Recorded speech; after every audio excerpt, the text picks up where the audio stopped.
Of course, you're still watching TVC Breakfast. We'll now take you to the Center of Unity, where Shomomo Imodu and Teacher Adelye are standing by in Abuja studio for the FCT brief. Abuja, in Akwana, the conversation is over to you.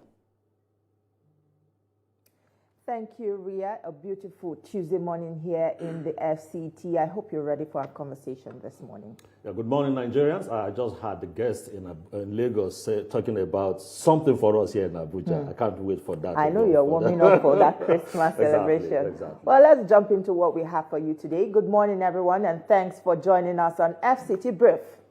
As Nigeria works to strengthen its democratic institutions, the judiciary remains a critical pillar in reshaping the direction of the nation.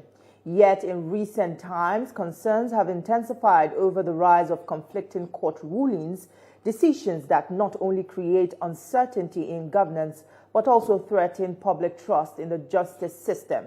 These contradictions, often emerging from court of concurrent jurisdiction, have sparked conversations about the urgent need for comprehensive judicial reforms. Beyond the legal implication, conflicting rulings have far-reaching consequences for national development, political stability, and institutional credibility. When judgments send mixed signals, they risk deepening divisions, undermining the rule of law, and slowing the pace of nation building. Stakeholders are now calling for clearer frameworks, stronger disciplinary mechanisms, and reforms that ensure consistency, transparency, and judicial integrity. And this morning on the FCT Brief, we turn the spotlight on Nigeria's justice system and the reforms needed to restore confidence and safeguard national cohesion. Joining us to discuss these issues is Dr. Steve Okwori, a seasoned public affairs analyst, who will help us explore the roots of these conflicting rulings and the path towards a stronger, more reliable judiciary. Nice to have you here this morning. Yeah, thank you for having me. All right. Yeah, let's start this way. When we have a conflicting ruling coming from, especially courts of concurrent jurisdiction and all that, how does that affect the public confidence in our judicial process? And what kind of reform do we need? And should it be an urgent step to help us get our judiciary back on track? Yeah. Sorry. Yeah. You see, the judiciary is supposed or assumed to be the last hope of the common man. Yeah. Meaning that when you have issues and it has to do with the court, and you approach the court, it's expected that there should be quick dispensation of the issue or the case before the court, and we're expected to see that the right thing is done. What I know about the courts is that they correct what is wrong. That's the whole idea. When you have issues bordering on cases with an individual, a community, and all that, what the court expects to do is that the right thing is done. We shouldn't be seeing issues where it's supposed to be somebody that is supposed to win the matter, for instance, depending on what you have presented before the court. It turns the other way. We have seen instances or cases like that in Nigeria. And when such issues come up like that, it dampens the hope of the public, of the Nigerians. The integrity of the court is seen to be in doubt, right? And we don't expect that with regards to the court.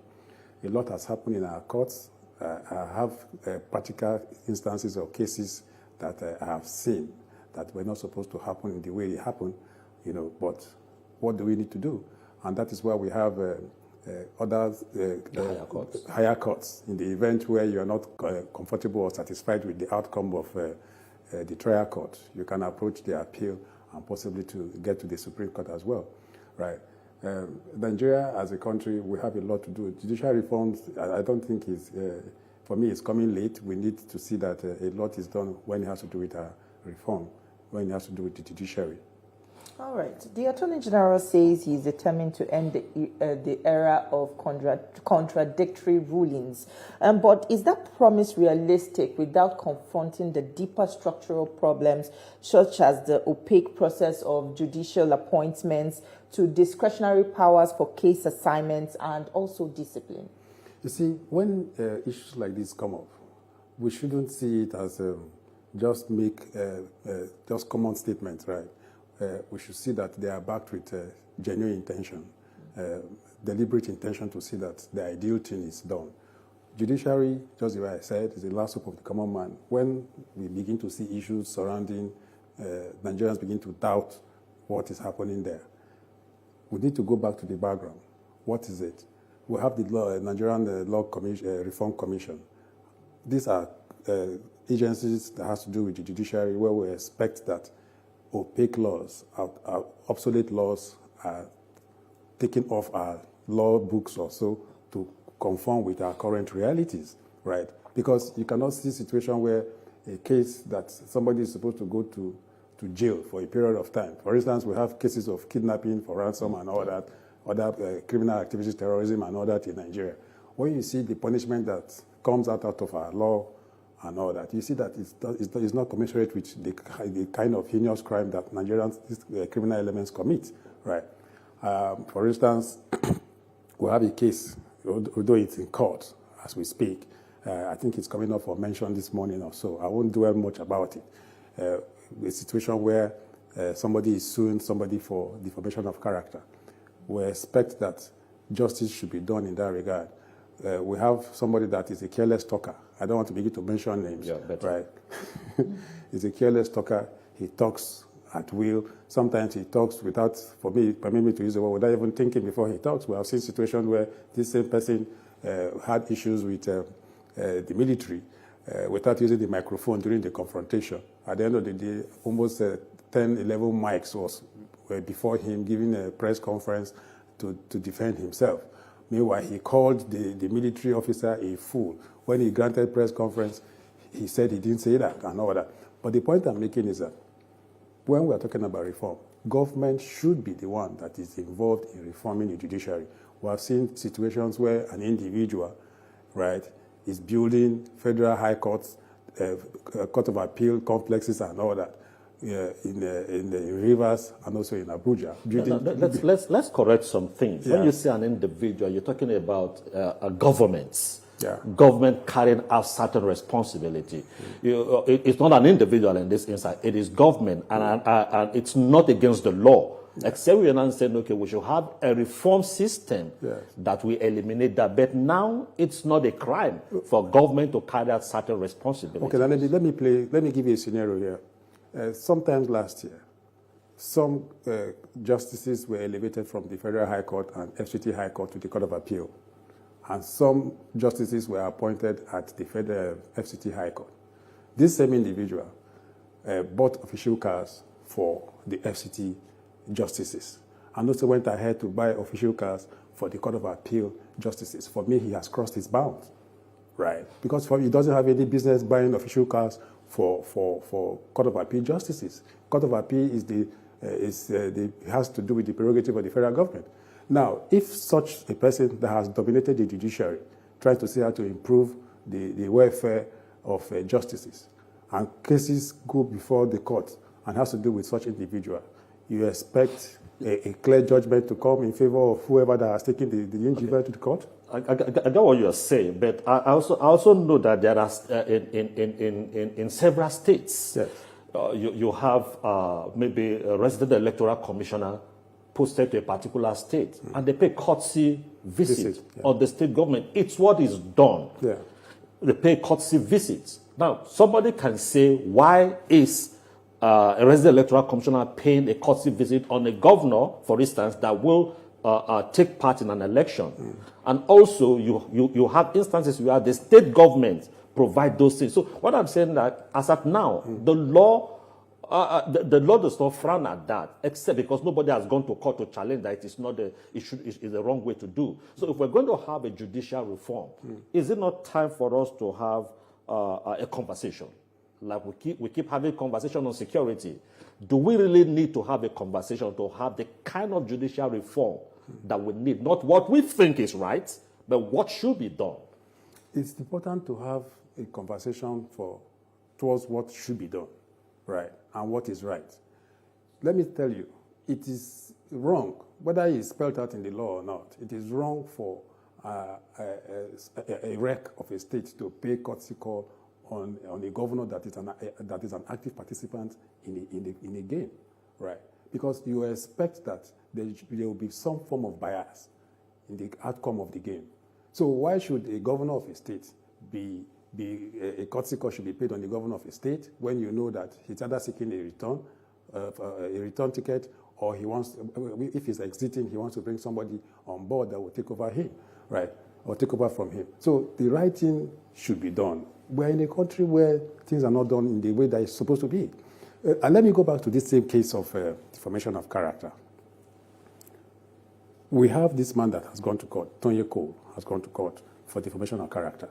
It was aired on the channel's television where the man in question, that's Wiki, was saying a lot of things against him. Sorry, please. I have to cut you there. You said the case is in court. Yes. So I don't want you to dwell on that. No, don't even dwell on that. Don't even mention it. It's in court.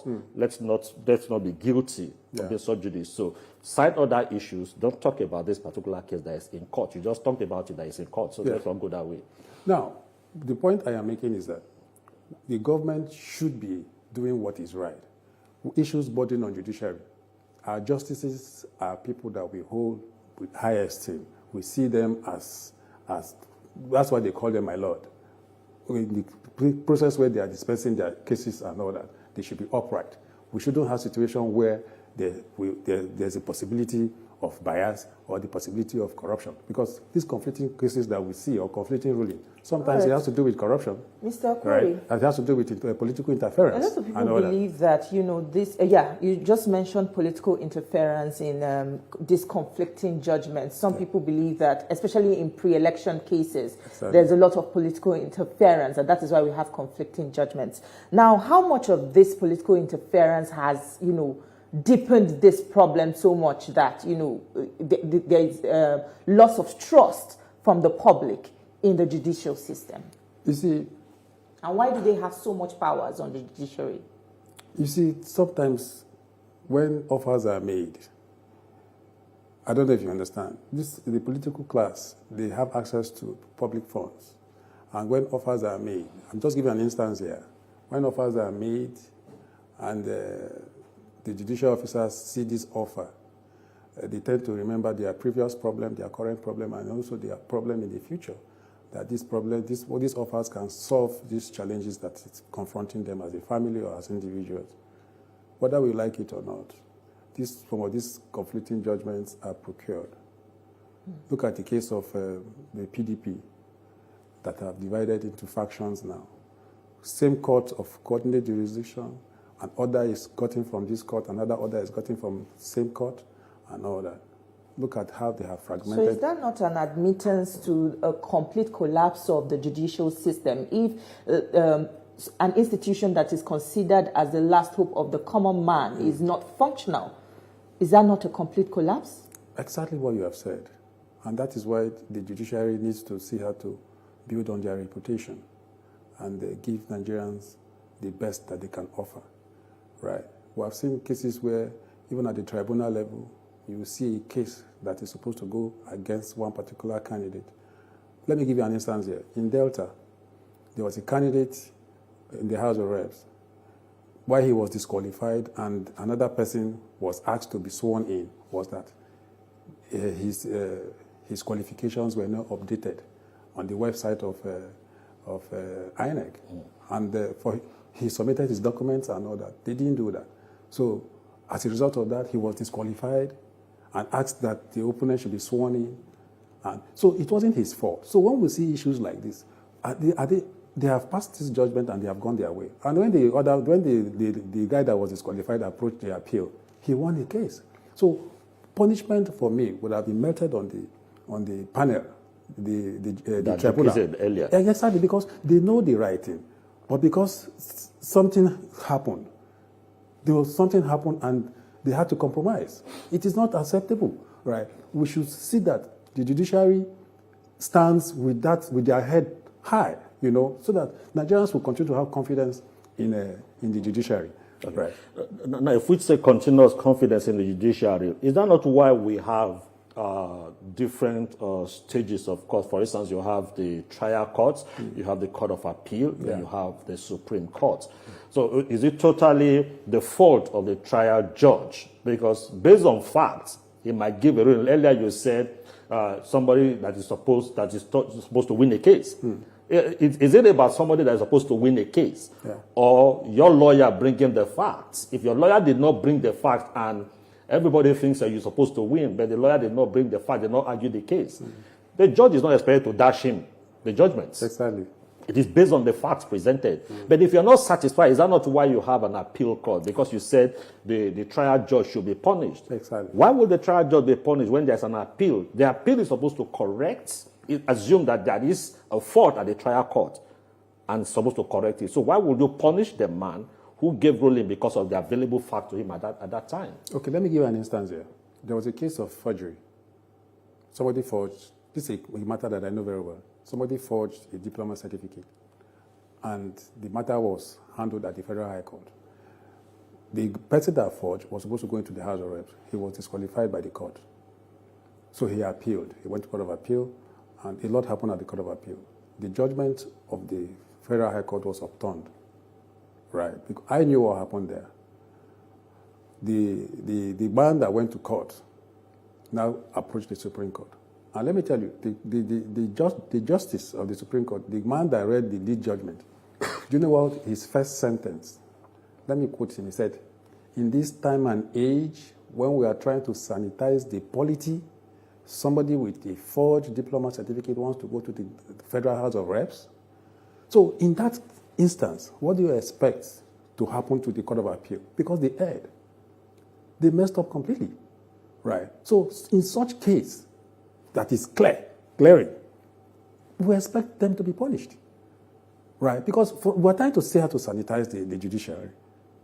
So if you don't punish, how do you not sanitize? If you punish, it will serve as deterrent to other judicial officers that want to err or that intend to err. You know, so punishment, I think, is the way to go in, not just for the judiciary alone, in every sector of the country that we are. Punishment is the way to go. When you punish, it will serve as deterrent. They are not above the law. They are not above. We have seen where the National Judicial Council has punished erring judges or justices and all that. So when I say tribunal justices should be punished, it's not out of place.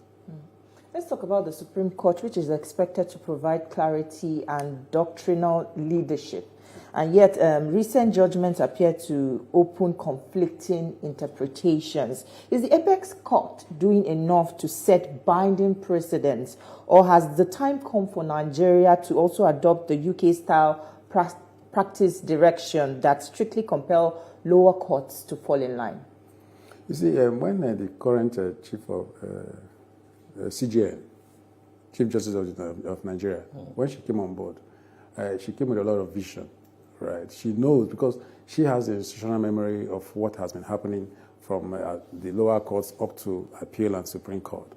So she is not new, and that is why, since she has institutional memory, she knows, and she came with. I listened to her speech when she was appointed CGN, and she made a lot of remarks and comments there.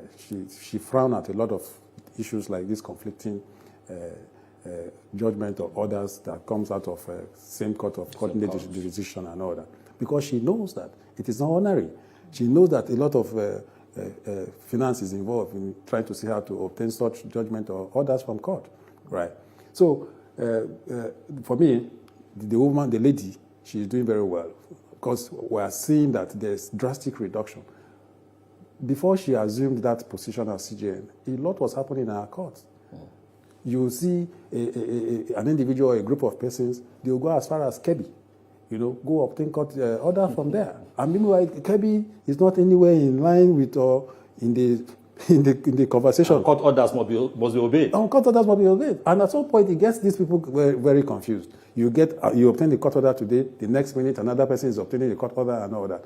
We can't function like that as a country, right? These orders should be seen that they are obtained through very legal process and all that. And that's not what we're seeing. But with the current CGN, I think that a lot has changed in that regard. All right. So still talking about the judicial reform. I know we assume that we are practicing a federal system where the states are supposed to be autonomous and independent of the federal. Yeah. I know in the U.S. you have You have state courts. For instance, the High Court's restriction is just to a particular state. You have the Supreme Court. The states have their own climax courts. There's a federal climax court and all that.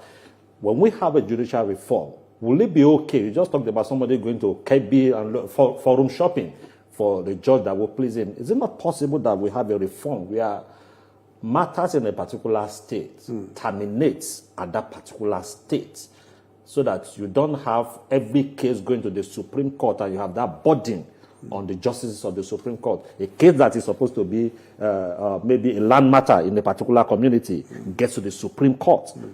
Justice delay. They say it's justice denied. Yeah, but unfortunately, that's the situation we have found ourselves, except there's a reform where such a law is changed. Otherwise, if the law permits that, if you have issues bordering on land, it must terminate at the Supreme Court. We don't have anything to do about that, right? Except if we say, okay, let us change the law that issues bordering on land terminates at Court of Appeal. You know, when it has to do with a National Assembly or national elections and all that, there are some cases that terminate at the Court of Appeal, while some gets to the Supreme Court, right? So we can decide to see how to tinker around it and see that, okay, when issues bordering on land, let us see that it doesn't drag for too long, right? Our laws, they are obsolete, whether we like it or not. A lot needs to happen. A lot needs to happen within the law. We change them to fit current realities. Imagine in 2021, a mastermind of suicide bombing in Kano was arrested in 2012, and just the case was dispensed in November this year. From 2012. From 2012. That's about 11 years. So how should we have a situation like that? He was sentenced to 20 years in prison and all that. And they said it will run concurrently, meaning from that 2012 that he was arrested. So what that means is that in the next 3 or 4 years, he will be out, you know. So crime and punishment must go hand in hand, in as much as we are saying that the right thing needs to be done, right? So the judiciary is the last hope of the common man. We must have confidence in the judiciary. Some persons approach the court, at the end of the day, they don't get judgment in their favor. Meanwhile, the facts are clear, the evidence are clear. But some persons feel that they have the wherewithal to see how to obtain cases in their favor, you know. Still touching on these financial inducements that you're bringing up, do you think this has in any way to do with welfare of judges, or is just simply greed on their part? Would you say poor welfare for the judicial system is the cause of this problem? I don't agree that it's because of poor welfare. Or they pay them well. The government is aware of the roles that they play, you know, in the stability and sanity of our society. So it's a great problem. It's a great problem. It's a great problem because I'm very much aware that as you are appointed a judge, be it the court, Federal High Court or Appeal or Supreme Court, there are entitlements that gets to you and they are heavy. So it's greed, if you ask me. And I think that our judicial officers, they need to work with integrity. Integrity is doing what is right when nobody is watching you. You know, I know of a justice of the Supreme Court, though he's retired. If you are coming to see him either in his house or in his office and all that, he must ensure that his orderly and some other officers are in the office. You know, yes, so that you don't come in and go out and begin to take certain messages out there that are not true, right? So do we have justices like that? That when somebody comes to see them, you know, and you perceived that the person has some interior motive and all that, you bring your orderly and some other persons to witness whatever the conversation is. No, when we want to achieve a judicial reform, don't we also look at it that it's more of a Nigerian problem? It is. In Nigeria, because the same justices you're talking about are Nigerians, first Nigerians. So if corruption is endemic, you're not going to insulate them from it. So the reform should also be to begin to work on ourselves as Nigerians, I suppose. Would that also have a long-term effect to kind of reform the judiciary by saying, even if there is no conversation, a deliberate mechanism to reform it, when we begin to reconscientize ourselves, to begin to think as Nigerians with integrity, what kind of impact would that bring on board? It will bring a lot of impact. It will change the mindset of Nigerians and the public, right? It will boost the confidence of Nigerians that if they approach the court for whatever reason, right, they are sure that the outcome will be fair. You know, they won't be biased. They won't sense any form of bias in the outcome. But situation where we are seeing the opposite. We have seen cases where after judgment is given, you see the victims or whoever, they come out publicly on the national television to express disappointment in the outcome of the judgment and all that. So we shouldn't expect situations like that. Once a judgment is given and you are comfortable, even if you are not comfortable, but you have seen that the process was fair and the outcome was what came out and all that, you can also as well commend the judiciary, the fact that you lost, right? We should have a situation like that. You shouldn't just lose a case and it's clear that a lot played out, you know, behind the through back channels. You assume a lot played out. Yes. When you are involved, you won't assume. You know that a lot played out, you know. So that's the situation. The fact is, our judicial officers, justices, we have so much confidence in them, and that confidence should be taken for granted as a result of the agreed. Well, it's a fine place to leave the conversation this morning. We want to say thank you so much for your time with us on the program. Mr. Steve Okwori, it's a pleasure speaking with you. Thank you. Thank you. Thank you so much.